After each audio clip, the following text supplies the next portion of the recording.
Hello, my name is Lisa Hernandez. My topic is sustainability and the supply chain.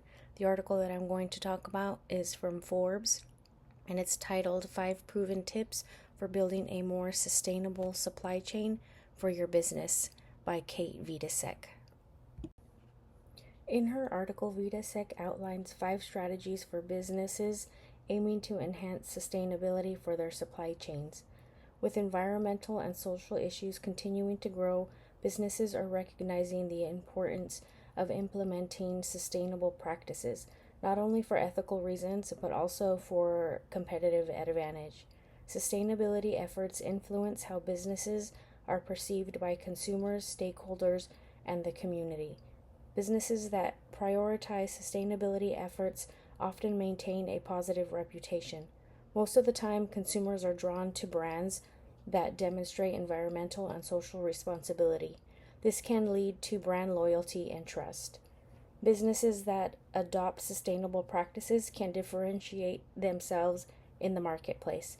This can attract environmentally conscious consumers and set them apart from competitors. Collaborating with partners allows businesses to reduce risk, enhance innovation, and improve supply chain resilience and be able to adapt to changes.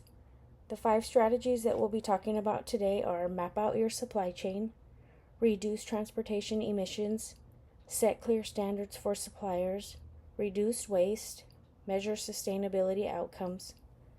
So by applying these 5 strategies that are outlined in Vidasek's article, businesses can expect a stronger market position, a significant contribution to the environment, a better relationship with suppliers, and it can also give the businesses a competitive advantage and contribute to their overall success. So the first strategy in the article summary is map out your supply chain. So Vidasek states that the first strategy toward improving sustainability is to map out your supply chain. So by mapping out each step of the supply chain, you are able to gain a visual and an understanding of what challenges and issues that need to be changed or improved. It also makes it easier to recognize what target areas to focus on. Mapping the supply chain is a beneficial foundation for decision making and strategic planning. It can streamline operations as well as lower costs, which is a definite win-win. In the article, Vidasek used New Balance athletic shoes as an example of supply chain mapping. In the example, she states that New Balance was able to reduce its supply chain by 65% just by mapping, creating, and following sustainability standards. Number 2 is reduce transportation emissions. One way to reduce emissions is to use route software for shipping schedules and consolidating shipments from multiple suppliers or to multiple customers into single loads. This reduces the number of trips required, leading to lower fuel consumption and emissions. It maximizes transportation capacity and minimizes wasted space and resources. To shorten delivery routes, companies can also utilize software to map out delivery routes with real-time traffic data and eliminate unnecessary detours. A company will be able to adjust routes, resulting in reducing fuel use and emissions in addition to improving delivery times and customer satisfaction. Transitioning to electric vehicles will significantly lower a company's overall transportation emissions. Partnering with eco-friendly logistics providers ensures that a company's transportation network aligns with your sustainability, which overall enhances your emissions reduction efforts. The article gave a case study by Oracle on the Unilever Group, which is a consumer goods company that manufactures brands such as Dove, Tresemme, Hellmann's, and Ben & Jerry's. Unilever used transportation software to combine freight loads and reduce fuel and emissions. Number 3 is set clear standards for suppliers. Establishing clear standards for suppliers is crucial for maintaining sustainability and ethical practices within your supply chain. By collaborating with suppliers whose sustainable practices align with yours, suppliers can find it easier to follow and maintain those standards, minimizing future issues. When sourcing suppliers, it's important to assess potential suppliers based on their environmental impact and social responsibility standards. along with their labor practices. This will help ensure compliance within your supply chain as well as your supplier's organization. Always look for improvements and monitor your supply chain performance. Regular reviews can help provide feedback for areas within the supply chain that are in need of improvement. It will help suppliers adhere to ethical standards. The example in the article was if a company's main focus is to offer cruelty-free products, then they should look for and work with suppliers that have cruelty-free standards. Number 4 is reduce waste. By reducing waste, companies can improve their quality control measures, minimizing the production of defective or damaged products. It can also lower costs that come with returns and replacements. Using a just-in-time production method can help avoid overproduction and excess inventory sitting in a warehouse, in addition to the waste that comes along with that. Regularly evaluating supplier manufacturing processes can help identify inefficiencies that can lead to waste. Implementing inventory management software allows for better tracking and forecasting of materials and products. This will help companies maintain optimal inventory levels, reducing excess stock and minimizing waste due to spoilage or no longer a demand for it. Reusing and or recycling can be very beneficial for a company that's maintaining a sustainable supply chain.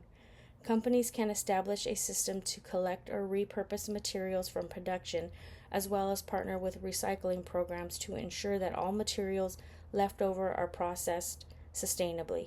Using Unilever Group again as an example, while I was reading about them, I read that they have been a zero waste to landfill facility for about 8 years now. As part of their sustainability efforts, they turn their waste from the teas that they manufacture into textile dyes and use the sludge from their food production to feed earthworms. I thought that was pretty interesting. The last strategy we have is measure sustainability outcomes. When collaborating with partners, make sure to define specific sustainability standards. Conduct periodic evaluations to assess compliance with your suppliers. You can also utilize tools like surveys and site visits to gather data.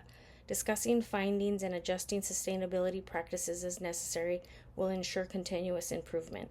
A company can measure their suppliers' current effectiveness by collecting quantitative and qualitative data on sustainability initiatives, including energy consumption, waste diversion, and their engagement in sustainability programs. A company can also use industry benchmarks to evaluate sustainability strengths and weaknesses. Tracking progress and identifying areas for improvement will allow a company to identify gaps between current performance and sustainability goals that are in need of improvement. Companies can effectively measure sustainability outcomes, ensuring that they are continuously improving their sustainability practices.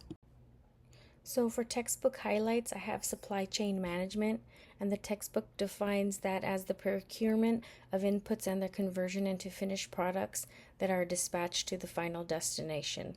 SCM can help a company identify superior suppliers and distributors and then help it improve productivity, reduce costs, and their carbon footprint.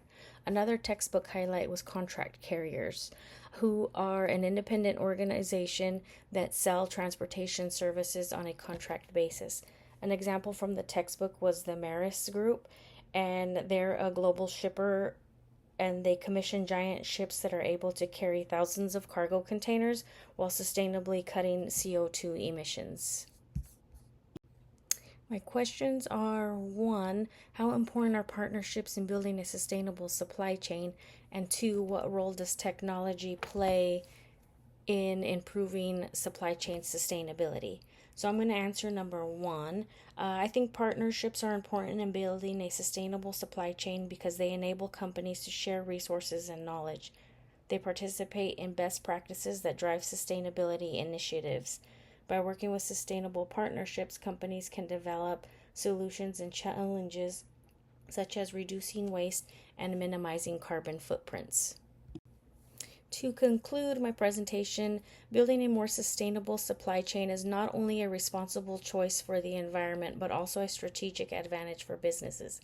By establishing partnerships, utilizing technology, investing in sustainable practices, and measuring performance, a company can create a resilient supply chain that benefits both their bottom line and their carbon footprint. Embracing sustainability enhances brand reputation, but it also attracts eco-conscious consumers, which can lead to the long-term success of a company. As the demand for responsible business practices continue to grow, investing in a sustainable supply chain will be imperative for companies that are aiming to thrive in the future. Thank you.